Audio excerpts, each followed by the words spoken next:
2008चा February महिना. राज ठाकरेंनी आक्रमक पवित्रा घेतला. परप्रांतीय लोक महाराष्ट्रात येऊन मराठी माणसाच्या नोकऱ्या खातायत, मराठी संस्कृतीला धक्का लावतायत आणि इथल्या स्थानिकांना डावलतायत. त्यांच्या या भूमिकेनंतर मनसे कार्यकर्त्यांचा जोश वाढला. पण दुसरीकडे उत्तर भारतीयांमध्ये नाराजी पसरली आणि काही दिवसातच नाशिक, पुणे, औरंगाबाद, बीड, अमरावती, जालना आणि लातूर अशा ठिकाणी हिंसाचार पसरला. मनसे कार्यकर्त्यांनी उत्तर भारतीयांच्या दुकानं आणि गाड्यांवर हल्ले सुरू केले.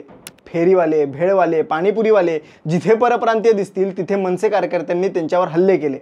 एक सिनेमागृह फोडलं जिथे भोजपुरी सिनेमा लागला होता. त्यांनी फिल्मची रील जाळली आणि थिएटरची तोडफोड केली.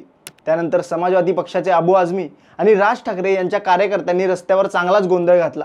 मनसेचं आंदोलन हे यूपी बिहार यांच्या दादागिरीला उत्तर असल्याचं राज ठाकरेंनी त्यावेळी म्हटलं. या आक्रमक आंदोलनानंतर जवळपास 25,000 उत्तर भारतीयांनी पुण्याकडे धाव घेतली, तर 15,000 पेक्षा जास्त उत्तर भारतीय स्वतःचा बचाव करण्यासाठी नाशिक जिल्ह्यात गेले. पुढे राज ठाकरेंना अटक झाली. पण हे आंदोलन मनसेसाठी 2009च्या विधानसभा निवडणुकीत फायद्याचं ठरलं.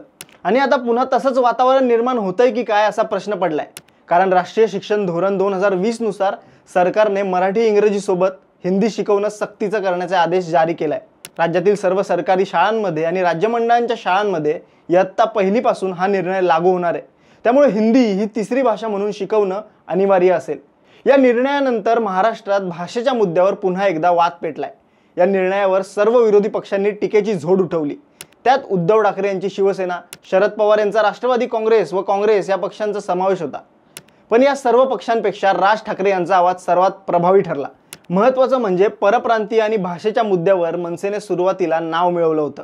त्यामुळे इतिहास पाहता या निर्णयाला विरोध म्हणजे मनसेला राजकारणात आपला जम बसवण्यात नवीन संधी ठरेल का, हे जाणून घेऊया या व्हिडिओच्या माध्यमातून.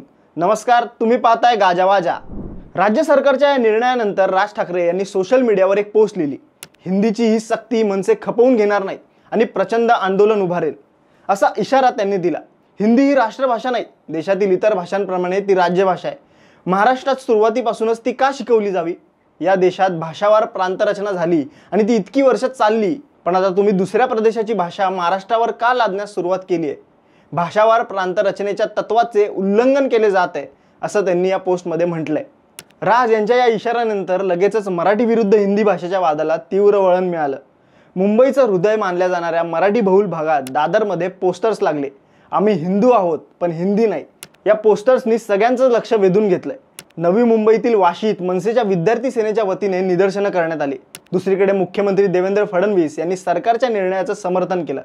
महाराष्ट्रात मराठी बोलणं आवश्यक आहे, परंतु देशाच्या इतर भागांशी जोडण्यासाठी आपण हिंदी देखील शिकलं पाहिजे, असं ते म्हणाले.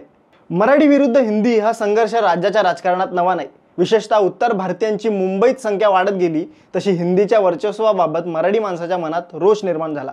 आधी शिवसेनेने व नंतर मनसेने याच मुद्द्यावर मतदारसंघांमध्ये जागा मिळवली.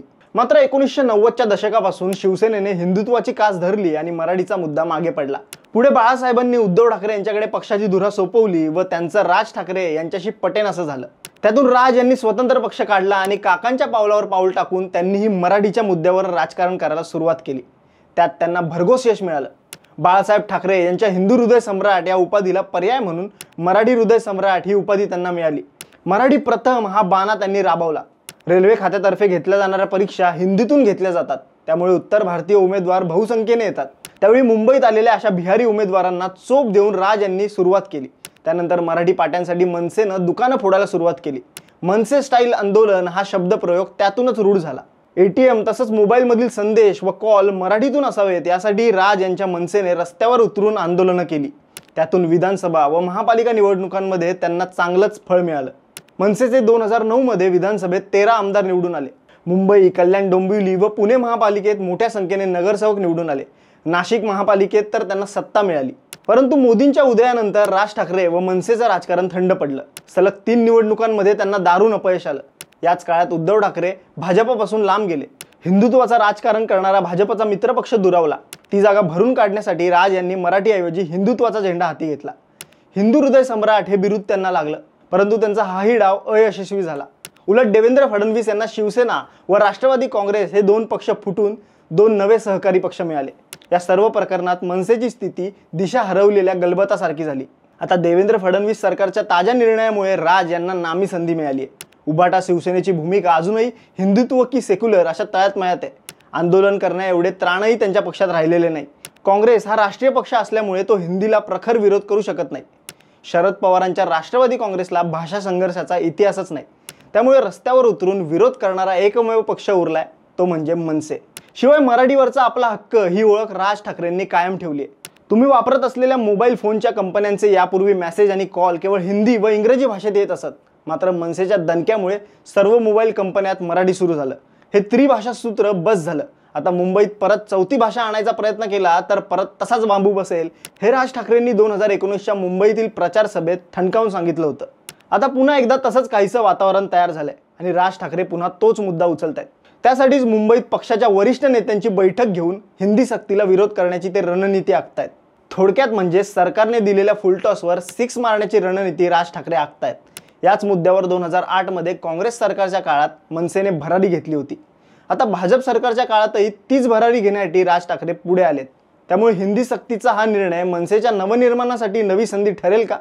तुम्हाला काय वाटतं? आम्हाला कमेंट करून नक्की सांगा.